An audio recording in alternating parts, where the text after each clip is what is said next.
Voilà, l'enregistrement est lancé. Bonjour, docteur Pénoël. Bonjour, papa. Bonjour Magali. Alors là, en ce moment, on est un petit peu en train de travailler sur ton code de sécurité aromatique parce que tu sais qu'aujourd'hui, c'est très compliqué. On a des précautions partout et en fait, les précautions ne sont jamais les mêmes selon les auteurs, selon les courants, selon les pays. Donc là, on va un petit peu essayer de clarifier tout ça. Donc toi, tu as écrit 26 points de sécurité aromatique pour passer son permis de conduire. Tu dis, en fait, ce n'est pas la peine d'utiliser des huiles essentielles tant qu'on n'a pas passé son code. C'est un petit peu ça l'idée. Oui, alors en fait, dans le permis de conduire, comme tu le sais, il y a deux parties. Il y a une partie théorique, on apprend le code de la route, et il y a une partie pratique, on apprend à conduire. Posséder son code, c'est une condition nécessaire, mais ce n'est pas suffisant. Donc, dans ce livre-là, j'ai bien travaillé sur le code. La pratique, après, on l'apprend effectivement dans les ouvrages, mais surtout dans les stages qui sont organisés, parce que rien ne remplace la formation pratique et technique. Et c'est ce que nous organisons, bien sûr, dans nos formations. Ouais. Bon, c'est vrai que toi, tu as une expérience de 40 ans d'expérience médicale. C'est-à-dire aujourd'hui, ça se perd l'expérience médicale en aromathérapie. Quand je dis médical, ça veut dire vraiment tu as pris en charge des cas très compliqués. Quel est le cas le plus compliqué que tu as pris en charge en médecine? Je sais que tu en as eu beaucoup, mais en médecine aromatique. Alors, en réalité, il faut être très clair parce qu'il faut distinguer les cas aigus et hyper aigus et les cas chroniques et même désespérément chroniques. Donc, c'est deux catégories complètement différentes. Dans les cas aigus et hyper aigus, parfois on a affaire à un risque vital.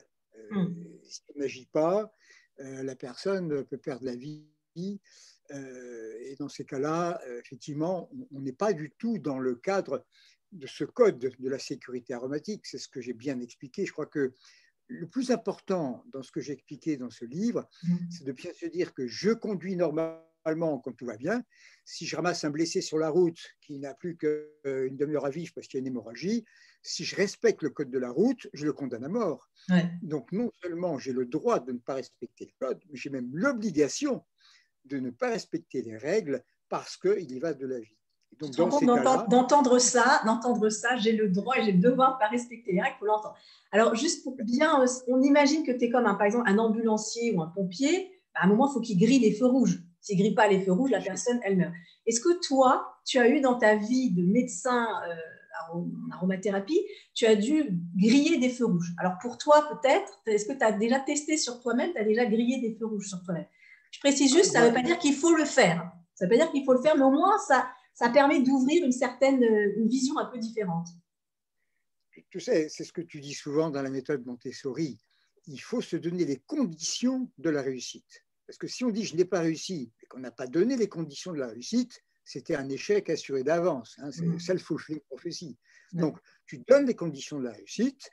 Dans ce cas-là, au moins, tu auras fait le maximum. Après, il y a des choses qui t'échappent. Mais il faut bien comprendre que les conditions de la réussite, dans des cas extrêmement urgents, obligent, forcent et imposent de ne pas rester dans un cadre, on ne fait pas ceci, on ne fait pas cela. Ça n'a absolument aucun sens. Voilà. Mais ça, c'est vraiment des cas spécifiques où, à un moment, comme tu dis, on est un pompier et quand on est pompier, on grille les feux rouges, on ne respecte pas le code de la route. Ça, c'est vraiment, tu as différents niveaux en fait dans le code de la route. Hein. Selon que tu sois ambulancier, pompier, ou si tu vas aller faire tes courses en voiture, tu as différents niveaux de précaution. Un pompier qui n'est pas en train de répondre à une urgence, il doit conduire en respectant le code. C'est-à-dire, c'est vraiment parce qu'on a affaire à ce cas extrême que l'obligation de briser ce code est effectivement une obligation à la fois morale, humaine et légale. Donc, on voit vraiment tous ces éléments-là. Moi, j'ai eu aussi bien des cas dans mon propre corps que des cas, bien sûr, pour des patients dans des états je dirais, extrêmement difficiles. Je pense à une patiente qui avait une angine de Vincent. C'est une angine qui est tellement grave qu'elle ne peut même plus avaler, à peine si elle arrive à avaler sa salive. Et dans ces cas-là, on met un traitement aromatique hyper intensif sous toutes les formes possibles, par la voie respiratoire, par la voie locale, par la voie rectale, par tout ce qu'on peut faire passer comme huile essentielle. On y ajoute des soins énergétiques pour débloquer toutes les zones coincées. On fait une espèce de synergie de médecine naturelle et de médecine aromatique. Si on veut éviter, bien sûr, qu'elle aille à l'hôpital, parce que sinon, c'est l'hospitalisation. Donc, c'est un peu comme si j'allais créer au domicile de la patiente, j'amène tout mon matériel, je crée un milieu de soins intensifs, aromatiques et naturels.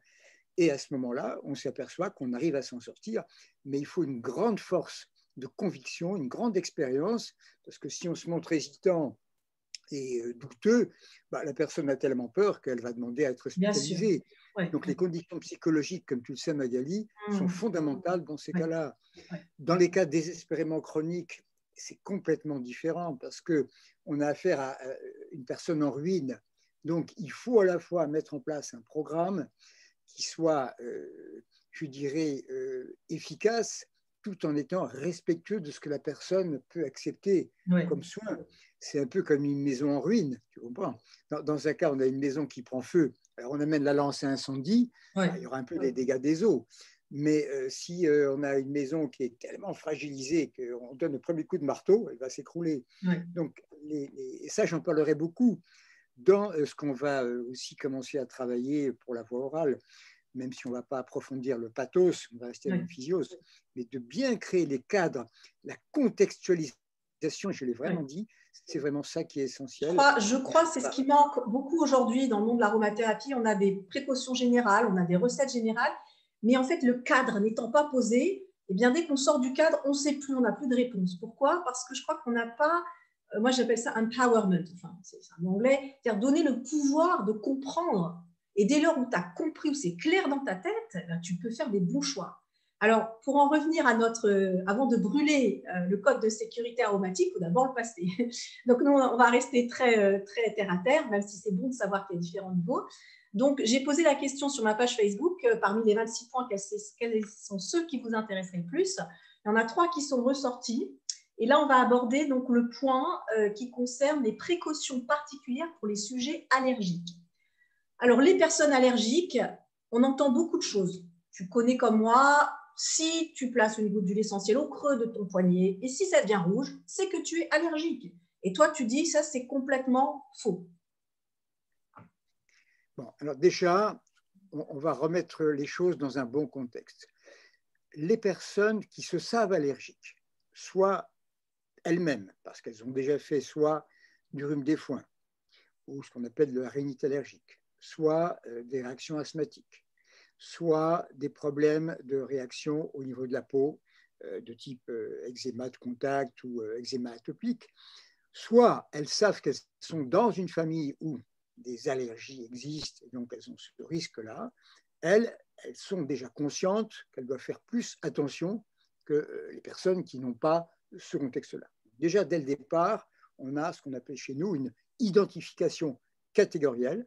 Je me sais allergique ou je me sais potentiellement allergique par les antécédents familiaux. C'est une question à poser. C'est une question à poser pour les personnes qui pratiquent l'aromathérapie de demander avez-vous des antécédents? Est-ce que vous êtes allergique? Ça, c'est des questions clés à poser déjà. D'accord. Bien sûr. Et puis quand on se soigne soi-même, on doit aussi se poser la question. Alors ensuite, il faut vraiment replacer ce processus de l'allergie dans ce qu'on appelle le cadre général des hypersensibilités. L'hypersensibilité, c'est un processus lié à l'immunité, aux réactions du système immunitaire. Dans la classification de Gell et Coombs, il y a 4 types d'hypersensibilité et l'allergie, c'est ce qu'on appelle le type 1 de la classification de Gell et Coombs et c'est lié à une réaction très précise, c'est-à-dire à la fabrication des IgE, ces fameuses immunoglobulines E, qui sont donc des protéines fabriquées par les cellules du système immunitaire. Et ces cellules du système immunitaire vont sécréter une molécule très spécifique par rapport à une molécule qu'on appelle un antigène. Et donc à ce moment-là, il y a une réaction qui va se traduire soit au niveau des voies respiratoires, soit au niveau des voies nasales, soit au niveau, il ne faut pas l'oublier aussi, je ne l'ai pas cité, mais des conjonctivites allergiques, soit évidemment au niveau de la peau. Après, il y a d'autres types d'hypersensibilité, la 2, la 3, la 4, qui sortent là du cadre de ce qu'on étudie avec les huiles essentielles. Parce qu'on a des hypersensibilités par rapport à des bactéries qui sont particulières, on a des hypersensibilités par rapport à des précipités qui se font au niveau des reins. Donc, on rentre également même dans des maladies auto-immunes. Il faut le savoir, des nombreuses maladies auto-immunes qui rentrent dans le cadre des hypersensibilités. C'est des notions très intéressantes, mais là, on pourra faire un développement oui, ça si demande les personnes sont intéressées, plus des efforts approfondi, de développement. comme on le fait bien sûr dans notre formation. Alors, on va revenir à l'hypersensibilité de type 1, qui est l'allergie, c'est vraiment le côté le plus simple. Or, il faut comprendre que s'il n'y a pas eu un contact prioritaire, préalable avec la substance incriminée, le corps, il ne la connaît pas. L'immunité, je parle de l'immunité, bien sûr, dans ce cadre-là, un processus de reconnaissance. Et pour qu'il y ait reconnaissance, il faut qu'il y ait connaissance. Alors, quand les gens vous disent mettez au pli du coude ou quelque part sur le corps une goutte d'huile essentielle, attendez un quart d'heure, ça n'a absolument aucun sens. Sauf au cas où la personne aurait eu au préalable le contact avec la substance, et dans ce cas-là, ce ne serait pas un premier contact, mais déjà un deuxième, troisième contact, et il y aurait reconnaissance. Donc ça, on se demande, quand ces personnes qui écrivent quelque chose, en fait, ils ne font que répéter ce qu'ils ont lu quelque part. Magali, tu verras que dans l'aromathérapie, il y a énormément de mythes, je dis bien des mythes, et on va en dégommer un bon nombre lors de la session qu'on aura sur Zoom ensemble dimanche, avec tous ces inscrits dimanche. Ouais. Et d'autre part, il y a une espèce de téléphone arabe, hein, où on copie ce que l'autre a dit, mais on le déforme, et à la fin, personne ne sait plus rien. D'autre part, il y a une tendance à se fier uniquement à des travaux qu'on va faire en laboratoire qui sont très intéressants, et moi-même, je m'y reporte parce qu'on apprend beaucoup de choses, mais entre ce qu'on démontre sur une cellule isolée et entre ce qui se passe dans un organisme humain, corps, âme, esprit, on est dans des univers complètement différents. Comme je t'ai dit, Magali, si malheureusement tu as un problème d'infection virale, est-ce que tu consultes un virologue ou un infectiologue? Là, j'avais répondu à cette question. Tu avais dit infectiologue. Voilà, donc la personne qui compte, c'est la personne qui a la pratique clinique. Et quand il y a des éléments de la pratique clinique qui ne sont pas confirmés par l'étude théorique, c'est toujours la pratique clinique qui a la préséance, qui a la prédominance par rapport à ce que l'étude théorique n'a pas été encore capable d'analyser. Alors, pardonne-moi, mais des fois, on entend, on lit, oui, enfin, tout ça, c'est de l'empirisme. L'empirisme, bon, c'est pas de la science. Mais l'empirisme, c'est de la science, n'est-ce pas? Rassure-moi. Si l'être humain n'avait pas commencé par l'empirisme, la science ne se serait jamais construite. Quand Newton voit une pomme tomber, c'est un constat. Et l'empirisme, ça consiste déjà à faire une observation. Parce que tout le monde voit une pomme tomber et personne ne dit pourquoi et comment. Donc l'empirisme, c'est se poser déjà la question, puisque la science commence par la curiosité. Et à partir de l'empirisme, on va effectivement créer des expérimentations. Donc on est toujours dans l'empirisme, mais cette fois-ci créé dans un cadre expérimental de mesure, de calcul, de reproductivité, et on arrive à dégager des lois, et ensuite on arrive même à trouver les principes généraux de l'univers. Donc si on avait attendu de savoir pourquoi et comment l'acide acétylsalicylique, autrement dit l'aspirine, agit avant de l'utiliser, on ne l'aurait jamais utilisé. On nous dit prouvez-nous comment ça agit, mais l'humanité n'a pas attendu de savoir que les plantes font du bien par des expériences scientifiques. Quand la fourmi et quand les animaux dans la jungle se servent de plantes, on ne leur demande pas d'amener des preuves. Ils le savent, ils se le transmettent génétiquement, épigénétiquement. Et c'est comme ça que tout fonctionne sur la Terre. C'est un petit peu ce qui manque aujourd'hui. C'est-à-dire, effectivement, on a dit, on dirait un peu plus le courant anglo-saxon, donc ils font les tests en laboratoire, mesurés sur des rats souvent. Et ça peut être utile, notamment, je pense, au cétone, quand on mesure les doses létales, tu sais, les différentes doses, etc. Et après, il y a quand même le courant médical qui est très français, où quand même on a une tradition de médecins qui utilisent des huiles essentielles en France. Et on a l'impression que ces deux courants, ben, ils ne sont pas toujours en synergie. On dirait qu'il y a deux branches comme ça, un petit peu. Oui, mais ça, c'est une question, je dirais, d'ego. Et je pense qu'on a beaucoup à apprendre les uns des autres. C'est pourquoi j'ai eu ce courage de créer ce que l'on appelle l'aromathérapie quantique, qui est un petit peu ce pont qui a été créé entre, d'une part, ce qui est très scientifique et médical du côté francophone, et puis ce qui est beaucoup plus subtil, éthéré, je dirais, du côté anglophone. Et grâce à ça, on arrive à comprendre qu'en fonction des situations, l'huile essentielle est capable de rendre des services immenses, que ce serait dommage de se priver d'une catégorie de ces services ou de l'autre catégorie de ces services pour une question d'ego ou purement dogmatique. Donc, dans le livre, merci papa, dans ce point numéro 8, donc, il mentionne les allergies. Donc, toi, tu parles de deux choses. Tu dis que déjà, l'allergie, ça va dépendre de l'interface qui va être utilisée. Ce n'est pas « je suis allergique ». On sait qu'il y a des allergies qui sont plus… comment ça s'appelle quand c'est la voie buccale? Des trophs-allergies, des trophs-allergies. Et les allergies par… Voilà, trophs-allergènes, par la voie buccale, par la voie cutanée. Donc, bien distinguer l'interface quand on parle d'allergie. On peut être allergique sur la peau et pas par la bouche, numéro 1. Numéro 2, tu dis parfois on peut dire que c'est des allergies, alors qu'en fait ça peut être soit une irritation, soit une réaction d'élimination. Donc il y a ces deux notions, là, ces deux points. Je trouve que moi, je n'ai jamais vu aborder dans aucun bouquin, à part le tien. Hein. Enfin, voilà. Ou alors, je n'ai peut-être pas tout lu. Mais je trouve que tu as bien identifié ça et j'aimerais qu'on puisse un petit peu en parler, si tu veux bien. Alors là, on va parler effectivement de la peau. Hein. On va rester sur le domaine cutané. Donc, la première des choses, c'est de savoir que ce fameux test d'appliquer une goutte d'huile essentielle et d'attendre un quart d'heure, ça n'a aucune validité. La personne qui va vouloir prouver une allergie, elle sera obligée de répéter l'application. Et des fois, ce n'est pas à la deuxième application que ça va arriver. Ça peut être à la troisième, à la quatrième, à la cinquième.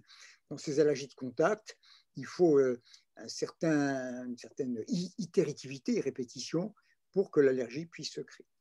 Et ça se manifeste localement. Alors, c'est ça qui est intéressant, c'est qu'en réalité, quand c'est une réaction allergique, alors, on va reprendre le cas de l'irritation. On sait très bien qu'il y a des huiles essentielles qui sont irritantes. L'huile essentielle irritante, elle n'a pas besoin d'attendre le deuxième ou le troisième ou le quatrième contact. Si tu te frictionnes avec du lemongrass ou avec de la cannelle, la rougeur, tu vas l'avoir immédiatement. Alors, ça, ce n'est pas de l'allergie.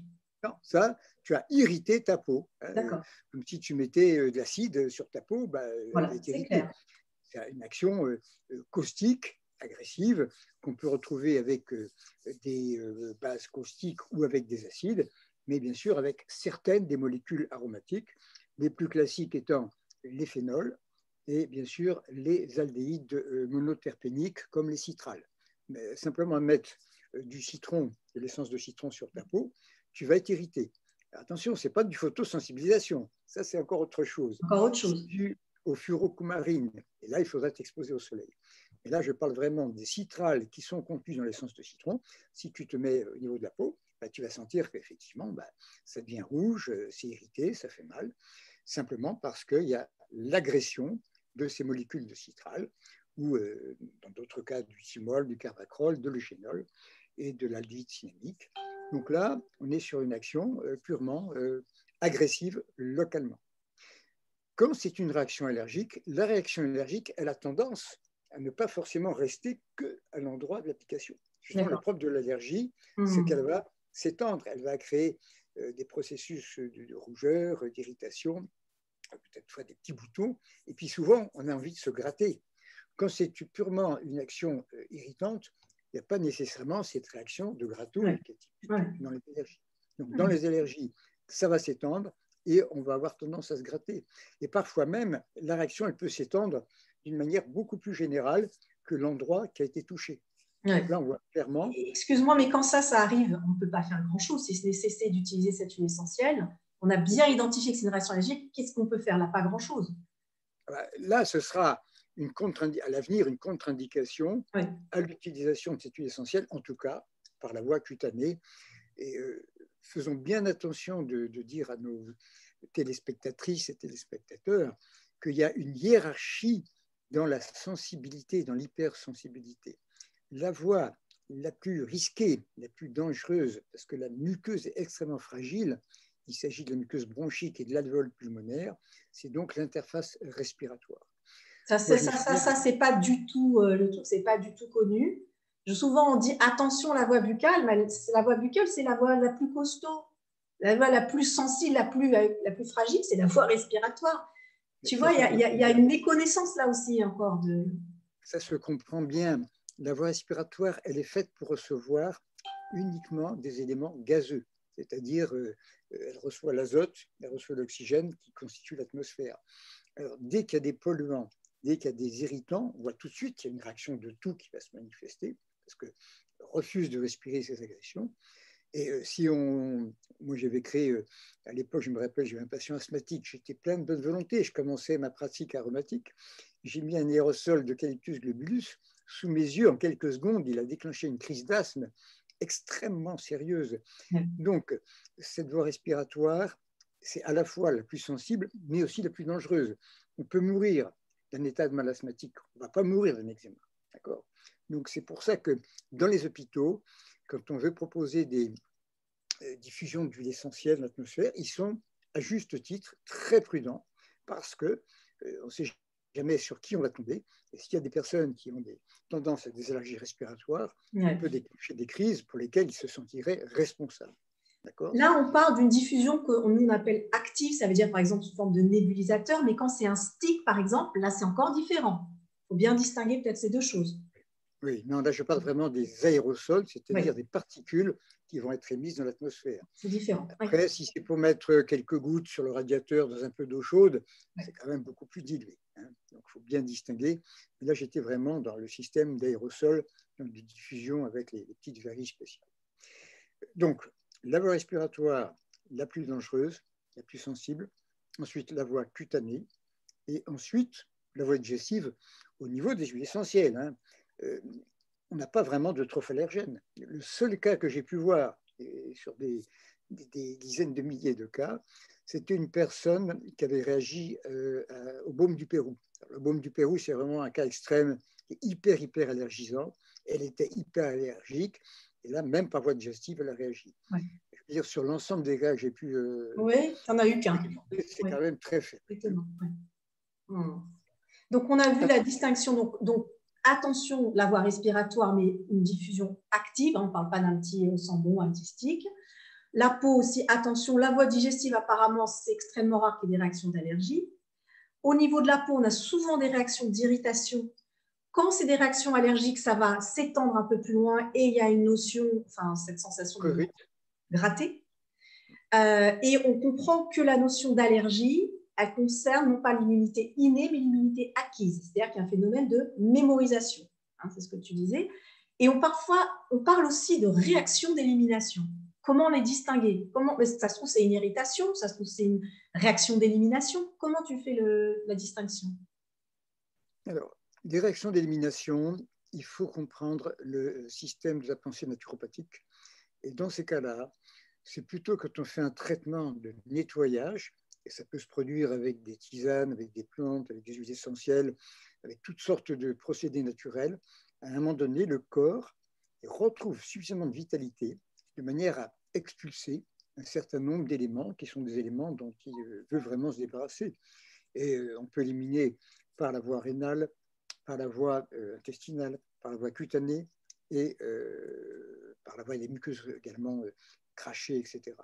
Donc au niveau de la peau, une réaction d'élimination, ça peut être effectivement des boutons qui vont apparaître, mais on n'a pas du tout appliqué d'huile essentielle à ce niveau-là. C'est simplement parce que le corps se débarrasse de certaines toxines et il va faire une poussée d'élimination sur des zones, des fois, liées aussi au méridien d'acupuncture.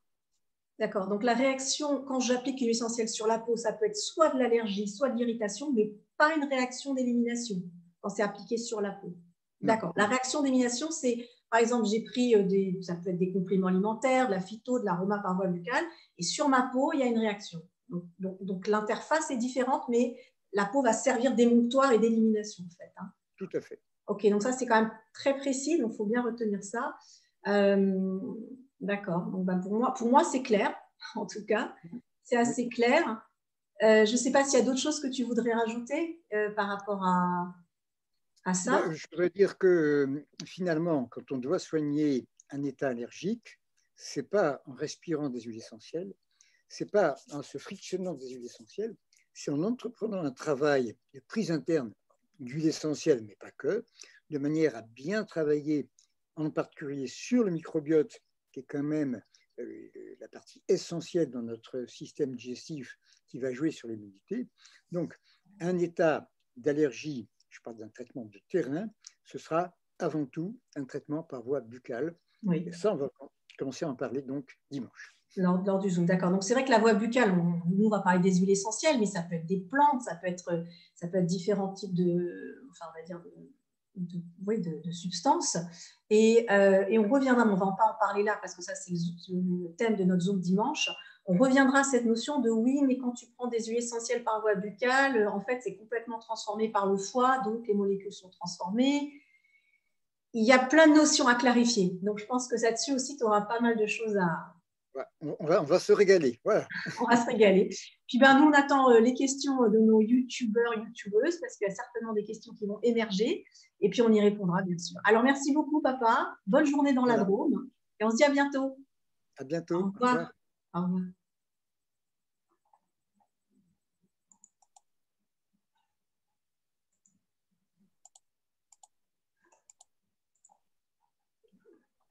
Il faut que j'arrive à quitter. Je n'ai pas réussi.